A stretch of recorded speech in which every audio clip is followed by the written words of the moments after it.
Itu Raja Jawa asli. Bukan yang ini si Firaun Jawa. Anda suka chat mesum dengan Nona Firsa. Lalu sebenarnya siapa yang Firaun?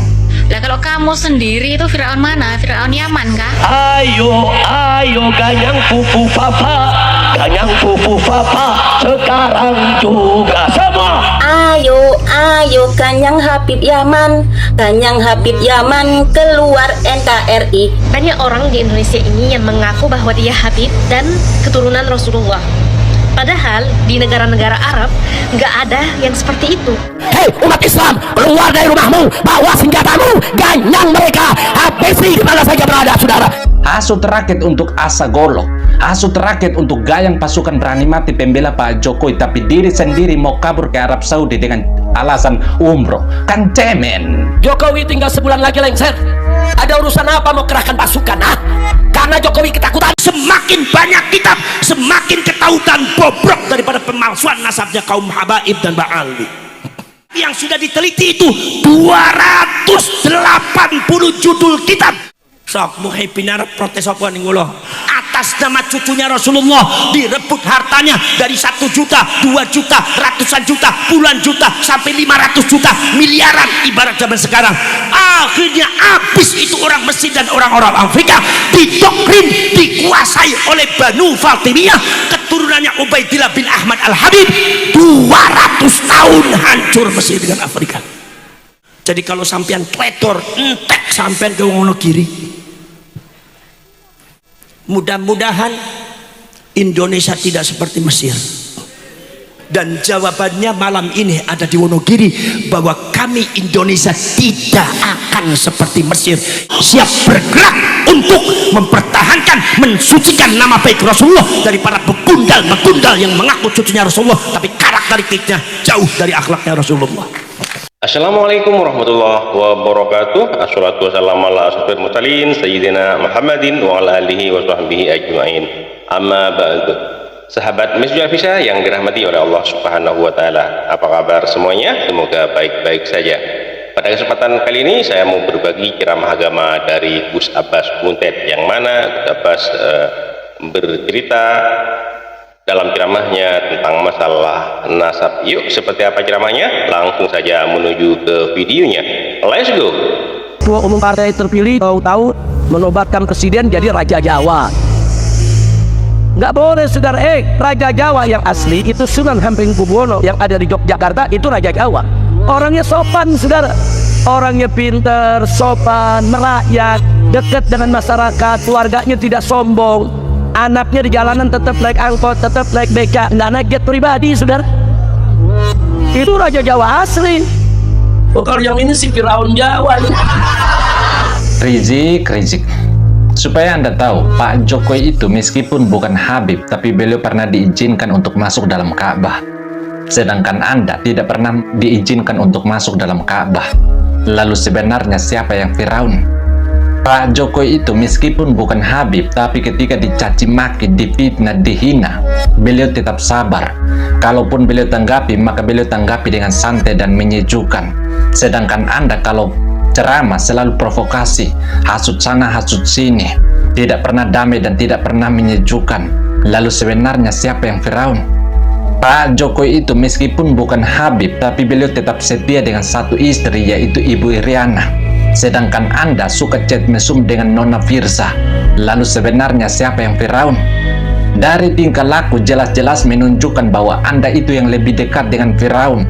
Jadi harusnya Anda sadar diri, bukan malah menunjuk orang lain, tapi semua jari mengarah pada Anda. Hei, yang kamu katain Firaun Jawa itu siapa? Ha, siapa? Lah kalau kamu sendiri itu Firaun mana? Firaun Yaman kah? Enak aja udah tinggal hidup Indonesia, masih aja memecah belah, memprovokasi warga negara Indonesia. Yang anehnya di sana tuh pada ketawa-ketawa seakan menikmati. Siapa sih orang ini? Apakah itu yang ngaku-ngaku sebagai keturunan Nabi itu? Namun nyatanya di Arab Saudi ada dideportasi, diusir dari Saudi.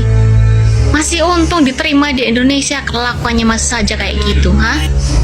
Boyo sadar, semakin tua kelakuannya malah semakin menjadi-jadi. Sadar diri, kenapa sih?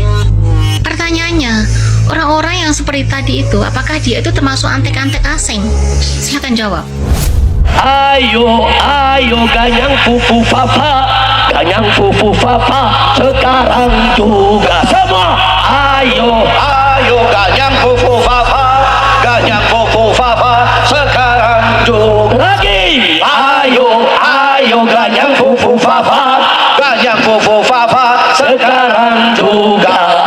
Fufu papa musuh demokrasi, fufu papa penyubur korupsi, fufu papa anak haram konstitusi, fufu papa cukuplah sampai di sini. Mau nanya, emang benar beliau itu turunan Nabi?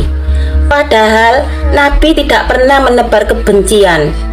Nih ya, pentingnya memilih guru yang berperilaku baik dan keilmuannya. Bukannya kebalik ya lagunya. Nih ya, yang benar lagunya, dengerin. Ayo, ayo ganyang Habib Yaman, ganyang Habib Yaman, keluar NKRI. Itu yang bener lagunya. Salam NKRI, harga mati. Ada salah satu culture shock yang sangat bikin aku shock banget di Indonesia, dan sebenarnya hal itu lagi viral banget di Indonesia saat ini, yaitu tentang Habib-Habib. Banyak orang di Indonesia ini yang mengaku bahwa dia Habib dan keturunan Rasulullah. Padahal di negara-negara Arab nggak ada yang seperti itu. Nggak ada yang mengaku bahwa dia keturunan Rasulullah, dan nggak ada yang mengaku bahwa dia Habib.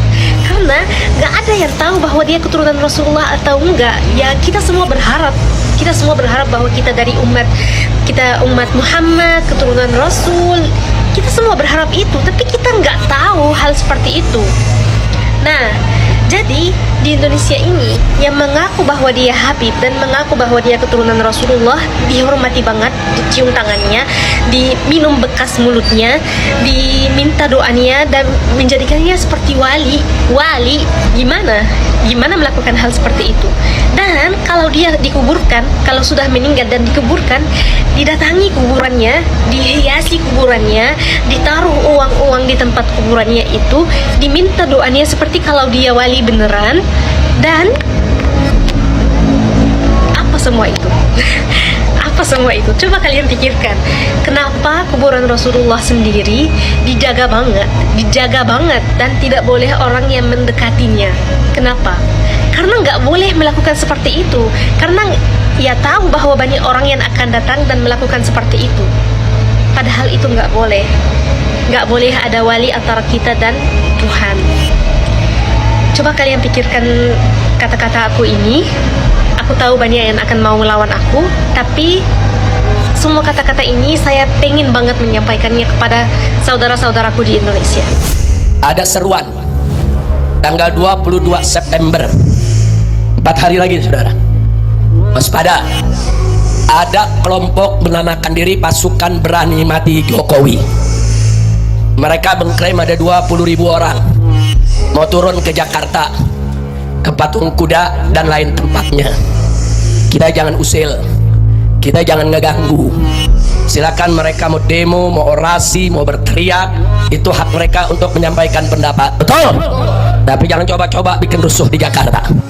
Jangan coba-coba bakar-bakar halte, saudara. Jangan coba-coba bakar-bakar pom bensin, saudara. Jangan coba-coba bikin kerusuhan, saudara. Saya minta dari malam hari ini, semua umat Islam, saudara, asah golok yang tajam. Saudara, asah aja golok yang tajam. Jangan keluar rumah, jangan. Kalau mereka demo damai, tenang, silakan. Masuk Jakarta damai, keluar dari Jakarta tenang, betul. Tapi kalau mereka mau bikin huru-hara di Jakarta, coba-coba ganggu keamanan, bakar-bakar halte, hei umat Islam, keluar dari rumahmu, bawa senjatamu, ganyang mereka, habisi di mana saja berada, saudara. Takbir, takbir, takbir, sallu ala nabi.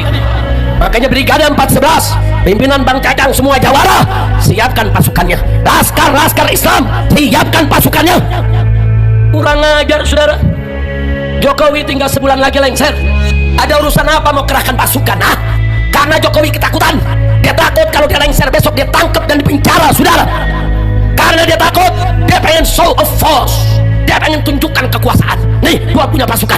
Nih, 20.000 orang siap mati. Siapa partai yang mau ngerjain gua? Siapa ormas yang mau menyerang gua? Kurang ajar.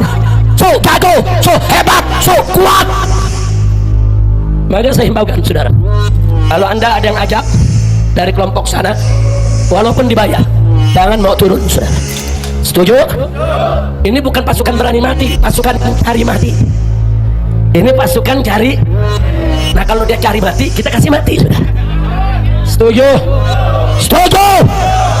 Nah maka itu jangan sampai nanti saya berangkat umroh, saudara tahu-tahu baru beberapa hari di sana, di sini ada kejadian. Nggak boleh. Jadi umat Islam kalau ada yang datang nawarin dapat duit, yuk ikut demo damai, jangan percaya. Tanggal 22 September jangan percaya saudara. Ini PKI mau bangkit, dia mau tes on the water, dia mau tes saudara di tengah-tengah kita, kira-kira dia punya kekuatan nggak untuk ganyang kita. Untuk Rizik Syihab, beta mau tanya, sebenarnya anda itu tokoh agama atau tokoh provokator?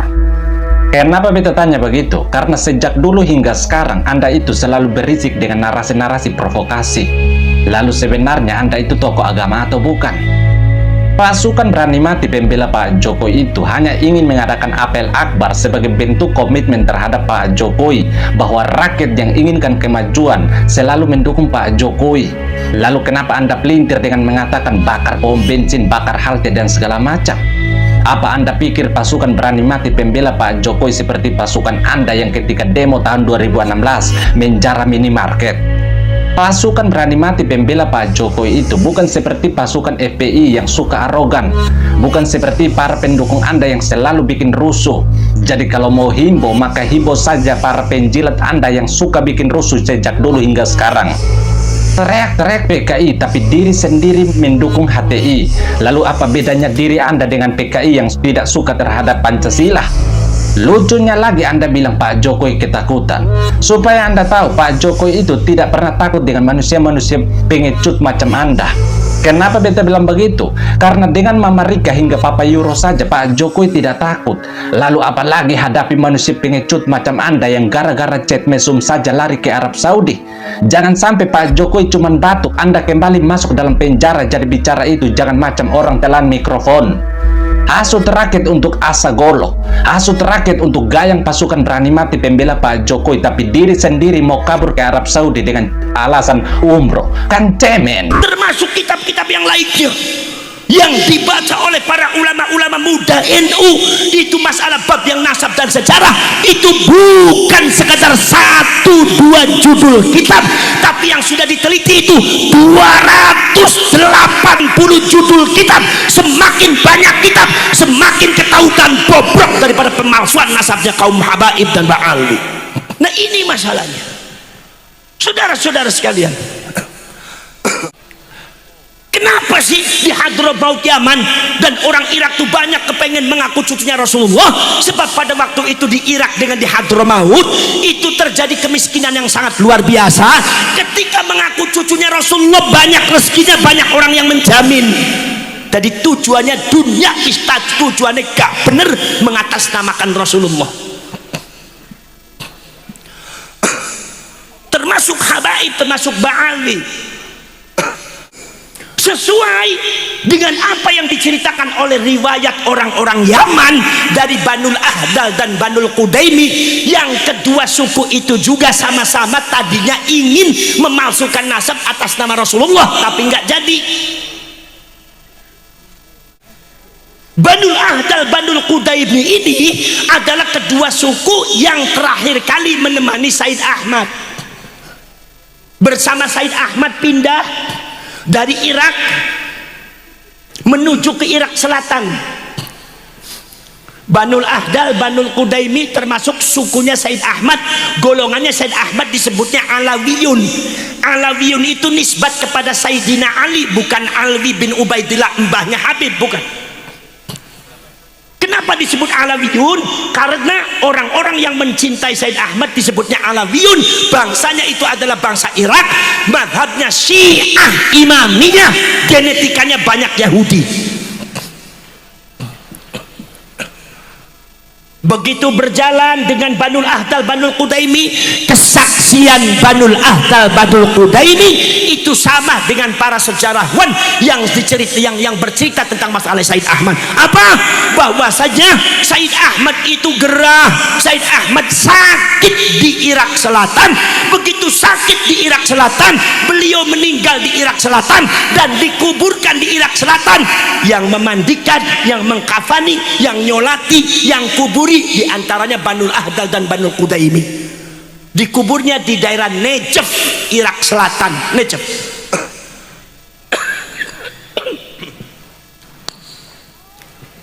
Supados panjenengane paham. Begitu sudah dikuburkan di Makimi bersama golongannya Said Ahmad, tanpa Said Ahmad karena Said Ahmad sudah meninggal, tapi golongan Syiah Imamiyah bangsanya bangsa Yahudi menuju ke Hadramaut Yaman. Jadi golongan Alawiyun atau Syiah Imamiyah menuju ke Yaman itu tanpa Sayyid Ahmad. Makanya sejarawan mengatakan Said Ahmad tidak pernah pindah ke Hadramaut, tidak pernah pindah ke Yaman karena meninggal di daerah Najaf.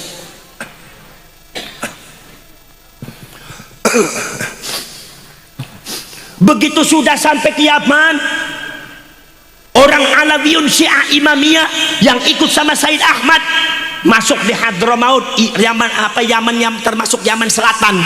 Kemudian saudara-saudara sekalian, kemudian yang lainnya di antaranya Banul Ahdal di kota Son'a, kemudian Banul Qudaimiyah di bagian Yaman Selatan yang lainnya. Menurut ceritanya Banul Ahdal seperti ini di dalam sejarahnya, ketika Banul Ahdal itu datang ke Hadramaut, main-main ke Hadramaut, lagi bisnis jualan sesuatu ke Hadramaut, itu ternyata di Hadramaut sedang ribut geger apa?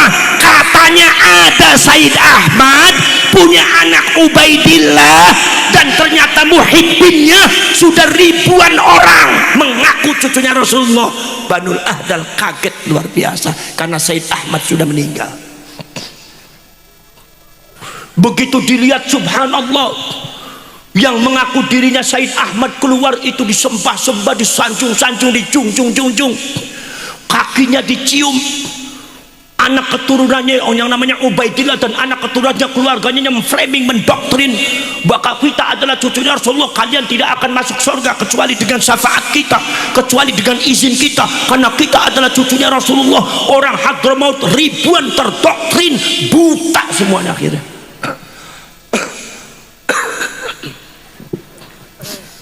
Banul Ahdal kaget karena Banul Ahdal tahu Said Ahmad sudah meninggal. Yang mengkuburkan mereka, yang mengkafani mereka, yang mensolati mereka, kok bisa Said Ahmad ada lagi? Akhirnya kemudian Banul Ahdal memanggil kawannya Banul Qudaimi, datang mengatakan kepada Banul Qudaimi itu ada Said Ahmad. Mana? Itu katanya Hadramaut ada Said Ahmad. Itu punya murid banyak sekali. Kata Banul Qudaimi mengatakan nggak mungkin, Said Ahmad udah meninggal. Ya tapi kamu kesini aja. Begitu datang betul-betul muhibbinnya sudah ribuan orang. Itu ternyata ada itu Sayyid Ahmad punya anak Ubaidillah mengaku cucunya Rasulullah. Akhirnya Banul Ahdal Banul Qudaimi mengingatkan masyarakat semua, ya ma'asyiran nas, inna Sayyid Ahmad qad mata bi Najaf. Sesungguhnya Sayyid Ahmad itu sudah meninggal di Najaf, sudah wafat di Najaf, sudah dikuburkan di Najaf, makomnya ada di Najaf. Saya yang mengkuburkan, kami yang mengkafani, kami yang mensolati. Siapapun yang mengaku diri Said Ahmad berarti kadzab, pembohong. Subhanallah, ternyata doktrinasi daripada Said Ahmad yang palsu itu luar biasa sehingga akhirnya muhibbinnya marah, lapor kepada Ubaidillah dan Said Ahmad yang palsu itu. Akhirnya dengan kekuatan mereka, karena di Hadramaut sangat luar biasa kekuatannya, akhirnya Banul Ahdal diusir, Banul Qudaimi diusir. Kata Banul Ahdal mengatakan, sehingga fitnah ini sampai detik ini masih ada. Akhirnya di antara Banul Ahdal dengan Banul Qudaimi ada yang mengendap-endap, pengen mengintip sebetulnya siapa sih yang mengaku dirinya Said Ahmad itu siapa. Begitu akhirnya diintip pura-pura jadi muhibbin, begitu keluar yang mengaku Said Ahmad memang orangnya gagah, memang orangnya ganteng, irungnya panjang, jenggotnya bagus, Ubaidillah jadi orangnya gagah. Begitu subhanallah keluar orangnya pada sholawat semua kepada kanjeng Nabi, akhirnya itu kakinya dicium-cium. Saudara-saudara sekalian, omongan doktrinnya sangat luar biasa. Tetapi kata Banul Ahdal, Banul Qudaimi mengatakan, oh ternyata dia yang mengaku Said Ahmad. Aku kenal, kami kenal, itu bukan Said Ahmad, itu dia namanya Muhammad bin Sulaiman, seorang Yahudi dari Irak, yaitu yang bermazhab Syiah Imamiyah. Kalau saya cerita tentang sejarah Habib, kata sampean saya benci ke Habib apa bukan? Apakah saya berarti menfitnah Habib apa tidak? Ini sejarah saudara-saudara sekalian. Akhirnya saudara-saudara yang ke Banul Ahdal, Banul Qudaimi, makamnya Said Ahmad ada di Najaf. Di dalam perkembangan selanjutnya saudara-saudara sekalian, itu makamnya Said Ahmad yang ada di Najaf itu juga dipalsukan oleh kaum Ba'alwi. Di mana? Dibuat sendiri di Yaman, tepatnya di daerah Husaisah, dibuat makam. Kata Ba'alwi mengatakan, kata habaib yang ada di Hadramaut mengatakan, ini makamnya Said Ahmad Al-Muhajir yang asli, padahal yang aslinya ratusan tahun sudah ada di Najaf, tapi dibuat palsu oleh para Ba'alwi, oleh kaum habaib yang ada di Hadramaut. Jadi pemalsuan makam, pembuatan makam palsu sudah dilakukan oleh kaum Ba'alwi sejak dulu sampai detik ini juga masih dilakukan. Karakternya hampir sama. Jadi judul sanes tentang Indonesia tok zaman Rumi sono. Akhirnya proses makam Said Ahmad ono kali setunggal teng Najaf nomor kaping kali teng Husaisah ratusan tahun, abad keempat, abad kelima, abad keenam, abad ke-7, ke-8, ke-9, ke-10, ke-11, 800 tahun ulama sudah mufakat makamnya Said Ahmad ada di Najaf, Irak Selatan. Catatan sejarah menyatakan demikian. 800 tahun orang kalau berziarah ke makamnya Said Ahmad ada di Najaf di Irak Selatan. Tetapi begitu Habib mengklaim katanya makamnya Said Ahmad di Husaisah, dibuat palsu. Seluruh orang Hadramaut kalau ziarah ke Said Ahmad ke Husaisah. Sekarang saya tanya, itu membuat fitnah apa tidak? Membuat fitnah apa tidak? Makanya jangan aneh kalau seumpama ada oknum Habib yang sekarang memalsukan makamnya ke RT semua Diningrat ada di Semarang, padahal aslinya ada di Jejeran Bantul Yogyakarta. Dibuat palsu. Makam yang asli yang ada di Semarang itu makamnya siapa? Makamnya Singo Barong, katanya dibuat KRT semua Diningrat, ditambah lagi namanya ada Habibnya, Habib Hasan bin Toha bin Yahya, diselewengkan namanya, dipalsukan makamnya, dibelokkan sejarahnya. Memang keturunan datut-datutnya memang seperti itu. Gak usah aneh sampean. Jadi kalau sampean kletor entek sampean ke Wonogiri, sok muhibbin arep protes apa ning kula. Jadi para syarek para sedulur sedaya bangun, subhanallah. Maka dari itu para syarek para sedulur sedaya bangun, apalagi makam yang ada di Husaisah itu berdasarkan, bukan berdasarkan jasad fisik, tapi berdasarkan syafaat atau seolah-olah seperti kasyaf karomah. Katanya Habib Abdurrahman kepengen tahu makom leluhurnya yang namanya Sayyid Ahmad Al-Muhajir. Begitu jalan-jalan ke Husaisah, dia melihat cahaya turun dari langit jatuh di tanah Husaisah, maka saya yakin di situ adalah makom Sayyid Ahmad Al-Muhajir. Maka kemudian dibuat makom. Akhirnya makomnya Sayyid Ahmad ada dua. Jadi klaim makam yang ada di Husaisah bukan berdasarkan data sejarah, bukan berdasarkan data fisik, tetapi berdasarkan satohat, semacam kasab habaib yang belum tentu benar. Bahkan kata Nakobatul Ashraf, lembaga nasab yang ada di Jordan, para syarif, para said mengatakan cerita itu dongeng dan palsu, tidak bisa dipercaya.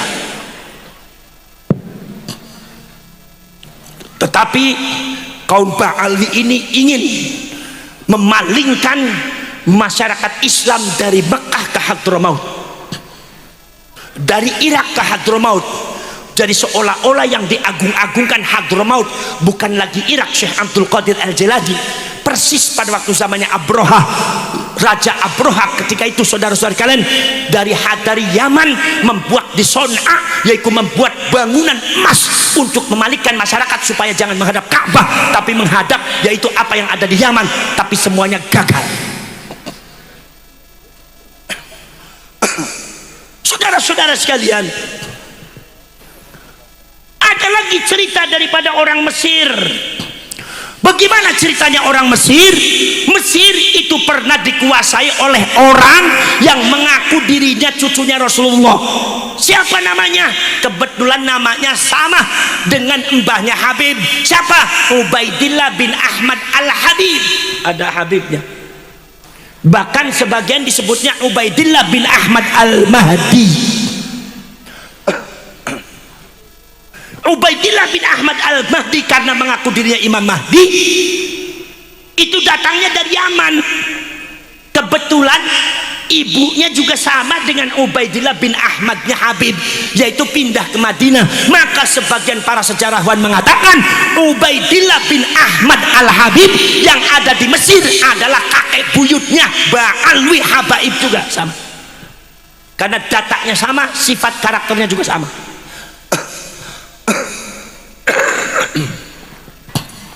Saudara-saudara sekalian, kemudian saudara-saudara sekalian,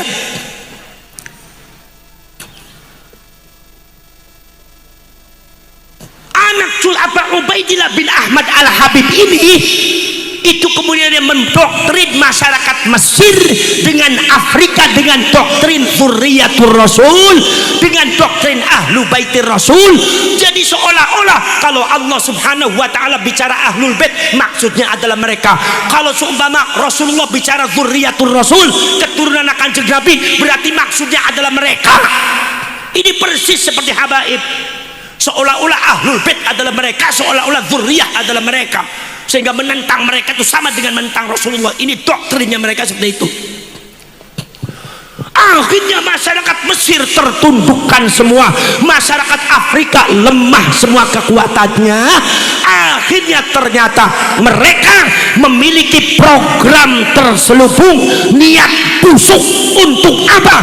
Untuk menguasai Mesir dan Afrika. Mulai satu-satu pos ekonominya diambil, pos politiknya diambil, sosial keberagamaannya diambil, pos militernya diambil, pos kepolisiannya diambil, semuanya diambil. Begitu mereka sudah menguasai baik secara kultur dan secara struktur di Mesir dan Afrika, kemudian mereka mendirikan empire kekuasaan yang disebut Banu Fatimiyah. Itu orang Yahudi, Pak.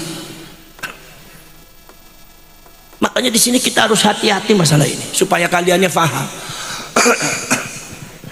Saudara-saudara sekalian, Banu Fatimiyah di dalam perjalanannya mengaku dirinya cucunya Rasulullah, pengen dihormati tapi mereka tidak pernah menghormati orang lain. Pengen diagung-agungkan tapi mereka menginjak leluhur orang lain. Pengen dimuliakan tapi mereka merendahkan orang lain.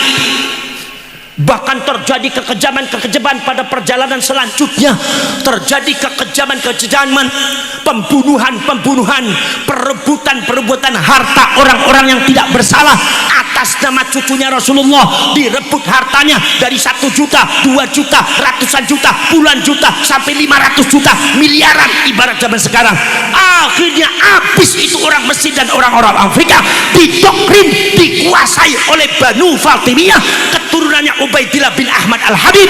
200 tahun hancur Mesir dengan Afrika. Ini jangan sampai Indonesia seperti itu, tuh maksudnya seperti itu. Subhanallah, saudara-saudara sekalian, begitu mereka semua saudara-saudara sekalian sudah menguasai, mendoktrin, ternyata melakukan tindakan-tindakan kejahatan, merebut istri-istri orang, kemudian juga saudara-saudara sekalian, kemudian juga suaminya dibunuh, kemudian juga anak-anaknya diperkosa, mengatasnamakan cucunya Rasulullah. Orang Afrika, orang Mesir terbungkam, tidak ada yang berani menjawab. 200 tahun, Pak. Mudah-mudahan Indonesia tidak seperti Mesir, dan jawabannya malam ini ada di Wonogiri, bahwa kami Indonesia tidak akan seperti Mesir. Kami umatnya Rasulullah siap bergerak untuk mempertahankan, mensucikan nama baik Rasulullah dari para begundal yang mengaku cucunya Rasulullah tapi karakteristiknya jauh dari akhlaknya Rasulullah. Jadi tindakan PCNU semacam ini sudah sangat tepat. Itu akan memberikan hal yang positif terhadap umat Islam, khususnya Nahdlatul Ulama, karena yang banyak dari korban adalah orang NU. Saudara-saudara sekalian, maka akhirnya Mesir menangis, Afrika menangis, tidak bisa berbuat apa-apa, seluruh pos sudah dikuasai. Akhirnya mereka kemudian banyak yang haji ke Baitullah dengan di Ka'bah, menangis di depan Allah.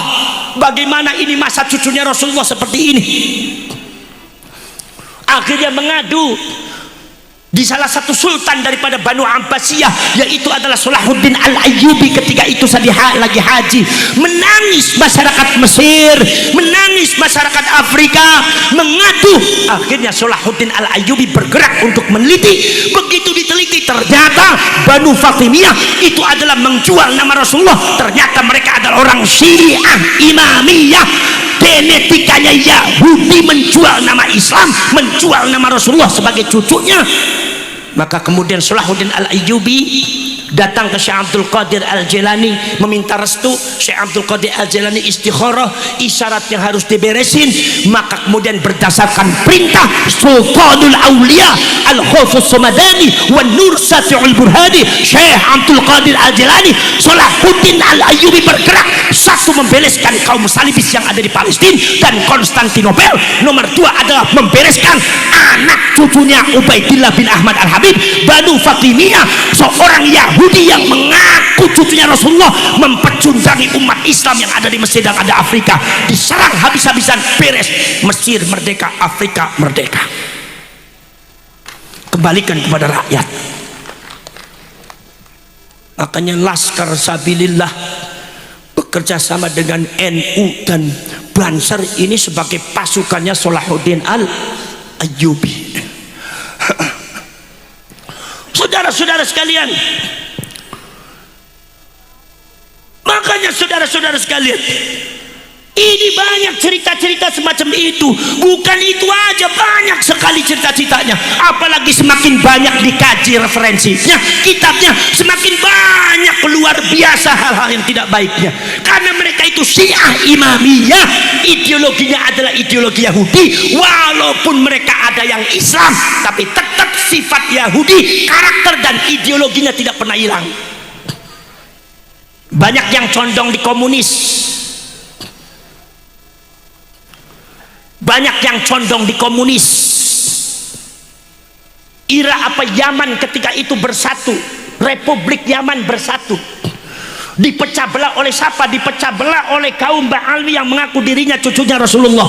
Tapi nyata-nyata setelah dipecah, kemudian kaum Ba'alwi berada di Yaman Selatan. Nyata-nyata ternyata akhirnya mereka membentuk Republik Komunis Yaman Selatan. Bukan Islam tapi komunis Yaman Selatan. Wakil presidennya namanya Abdurrahman Al-Jufri. Habib Abdurrahman Al-Jufri ini adalah bapaknya Habib Ali Al-Jufri, yang kata Habib mengatakan kalau ingin melihat wajahnya Rasulullah, lihat saja wajahnya Habib Ali Al-Jufri. Ini bapaknya Habib Ali Al-Jufri itu terusir dari Yaman. Kenapa? Sebab beliau terakhir menjabat wakil presiden Republik Komunis Yaman Selatan yang diusir oleh orang-orang Yaman. Di antaranya siapa lagi? Partai Sosialis Yaman yang bergerakkan Leninisme dengan Marxisme. Karl Marx dengan Lenin itu genetikanya sama dengan Habibnya sampean. Apa? Genetika Yahudi Askenazi. Lenin genetika Yahudi Askenazi. Karl Marx genetika Yahudi Askenazi. Termasuk Profesor Dr. Snoek Hobronil Belanda yang menjajah sampean pura-pura jadi Islam, yang disebut dengan menyamarkan dirinya menjadi yaitu Haji Abdul Ghafur, itu juga genetikanya Yahudi Askenazi. Termasuk Van der Berg yang membelokkan nasabnya Wali Songo juga Yahudi Askenazi. Termasuk Habib sampean Yahudi Askenazi. Mereka sama-sama satu keluarga bergerak di dunia untuk menguasai dunia.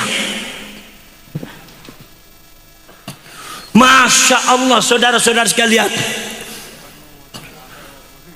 Kemudian saudara-saudara sekalian, di antara lagi adalah ketua Partai Komunis Yaman, Sosialis Yaman, siapa? Namanya Al-Habib Abdurrahman As-Segaf. Perdana Menteri Republik Komunis Yaman Selatan siapa? Al-Habib Haidar Abu Bakar Al-Atos. Mau apa ente? Mau marah sama siapa? Sok, muhibbin ada yang mau marah. Sok, fakta sejarah itu seperti itu. Bagaimana itu datanya? Klarifikasi itu. Makanya ada catatan sejarah mengatakan bahwasannya yang memperkenalkan komunis di Indonesia itu bukan orang Indonesia. Di Indonesia itu dulu tidak kenal komunis. Indonesia itu tidak kenal komunis. Komunis itu bukan mazhab asli Indonesia, bukan.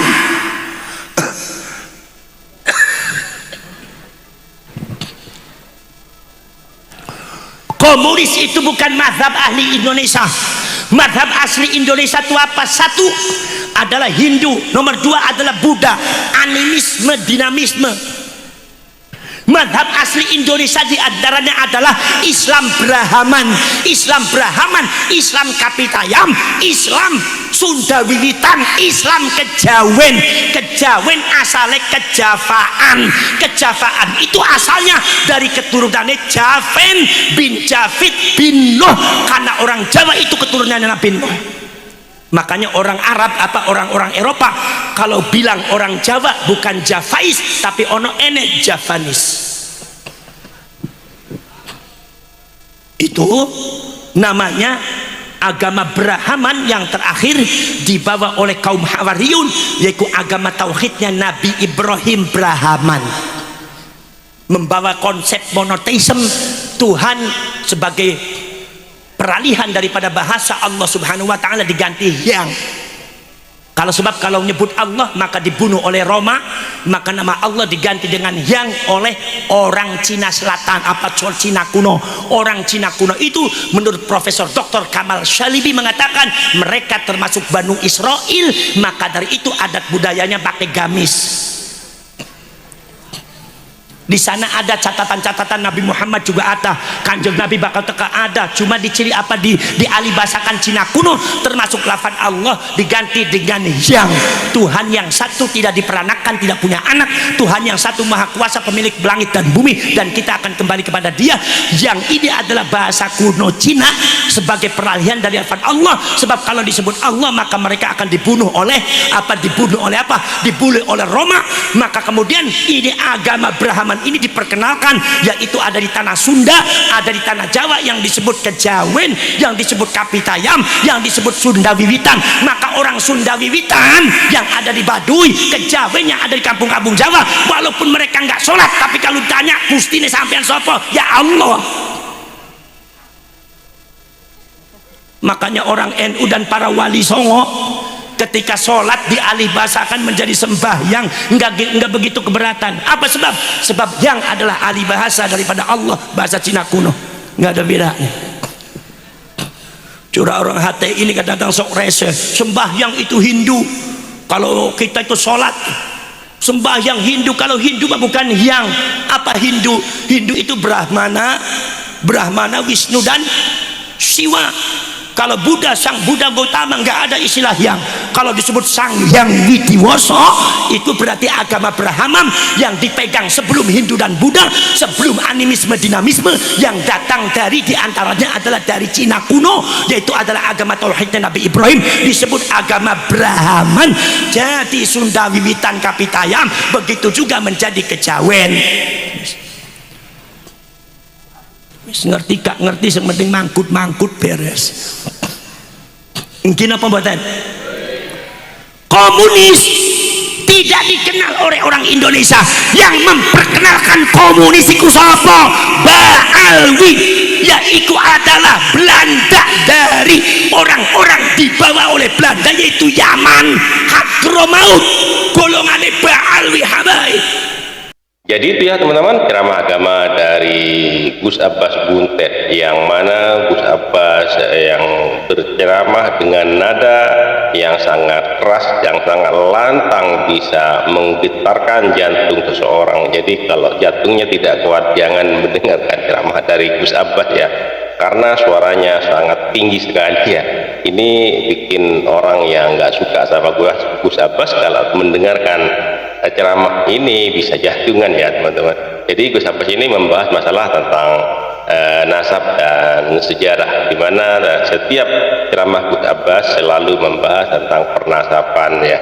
Jadi nasab yang diklaim oleh klan Ba'alawi ini ternyata palsu. Jadi menurut penelitian dari Kiai Haji Imaduddin Usman Al-Bantani, karena Kiai Haji Imaduddin dan Gus Abbas ini bersatu ya, jadi sama-sama mendukung batalnya klan Ba'alawi yang diteliti oleh Kiai Haji Imaduddin Usman Al-Bantani. Oke, terima kasih buat semuanya, semoga video ini bermanfaat buat kita semua. Sampai jumpa di video selanjutnya. Wassalamualaikum warahmatullahi wabarakatuh.